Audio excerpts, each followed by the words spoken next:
Halo guys, selamat datang di channel ini. Kenalin gua Farhan dan gua adalah mahasiswa informatika seperti kalian semua ini. Oke. Nah, di sini gua pengen bikin channel nih. Tapi gua bukan sebagai yang seorang ahli, tapi sebaliknya guys. Gua itu mau ngajak kalian belajar bareng dan ini tuh adalah buku harian publik ya buat kita untuk mendalami dunia AI dan gue akan dokumentasiin semuanya dari nol, dari yang paling dasar sampai nanti kita bisa bikin sistem yang benar-benar kita inginin.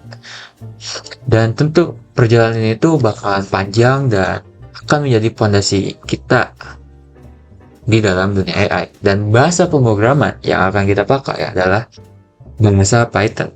Dan di sini gue pengen ngejelasin dulu nih, kenapa sih harus Python? Dan alasan apa sih yang harus kita buat? Kenapa harus Python banget gitu untuk AI dan data science nih?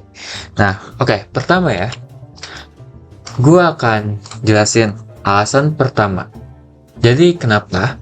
Nah, alasan pertama adalah hal yang paling kita butuhkan sebagai pemula, yaitu kesederhanaan. Ya, Python itu hampir seperti bahasa manusia guys, dan dia tuh mudah dimengerti. Nih, gua kasih contoh nih. Nah, di sini ada dua perbedaan atau perbandingan bahasa pemrograman di antara dua bahasa pemrograman ini, yaitu Python dan Java. Ya, bisa kalian lihat nih, Python di kiri. Itu cuma satu baris guys. Dia cukup print hello world, dia langsung munculin teks. Tapi coba kalian lihat deh Java di kanan. Dia dia itu harus bikin sebuah function, class, terus diinisialisasiin tipe datanya dan lain-lain, dan itu gak cocok untuk pemula.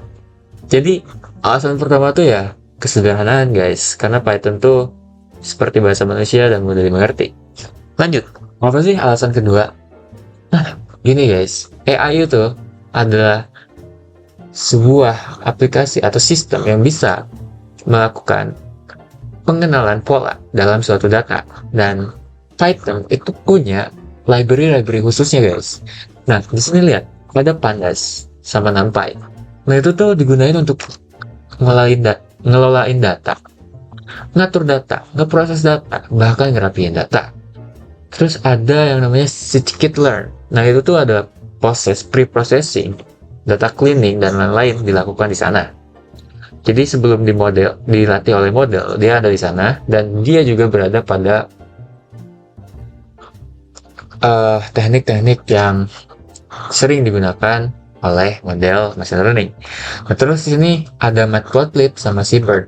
Nah, coba kalian bayangin deh, kalian punya data, tapi kalian nggak bisa visualisasiin, dan itu ngebuat data kalian tuh susah dibaca guys sama orang lain.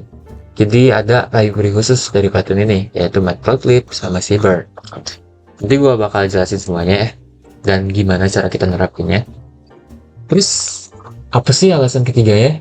Nah, di sini tuh kita nggak akan pernah berjuang sendirian. Maksudnya gimana? Gini guys, Python itu bahasa manusia. Python tuh banyak yang pakai. Python tuh sangat mudah dan bisa dimengerti dengan cepat.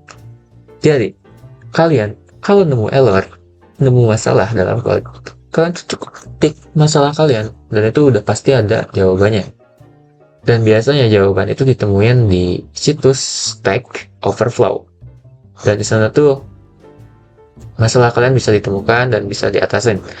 Atau sekarang tuh ada yang namanya AI, seperti ChatGPT, Gemini, dan lain-lain, dan itu tuh ngegunain bahasa LLM, dan kita juga akan bahas ke sana bagaimana cara kita ngebuat ChatGPT kita sendiri gitu guys, tanpa token, tanpa bayar, tapi kita bikin sendiri dari awal.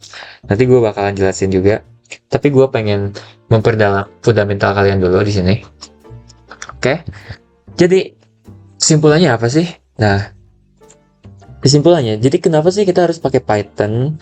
Dan itu tuh adalah pertama ya, yaitu kesederhanaan. Pemula tuh paling mudah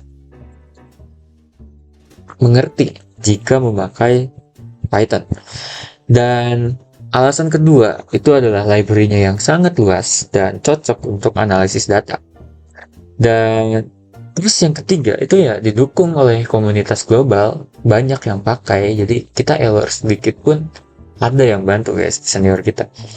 Dan ya bisa dikatakan lah Python itu adalah ekosistem, dan itu tuh adalah sebuah gerbang dan membuka ke arah AI. Nah, di sini tuh gua akan ngebahas lebih lanjut, tapi di episode selanjutnya. Dan di episode selanjutnya, gua akan ngebahas setup di Google Colab atau setup tanpa ribet, dan kita bisa ngejalanin kode itu dengan mudah.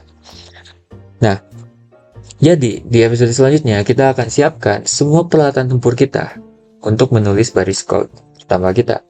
Dan nantinya gue akan kasih tutorial lengkapnya juga. Oke? Sebelum kita berpisah, tinggalkan komentar ya kalau kalian ada pertanyaan, dan kalau kalian juga punya target yang sama, gue bakal seneng banget baca dan balasnya gitu guys. Oke, terima kasih sudah nonton. Sampai jumpa di video selanjutnya. Mari kita bangun masa depan, dan baris demi baris kita akan bangun juga guys.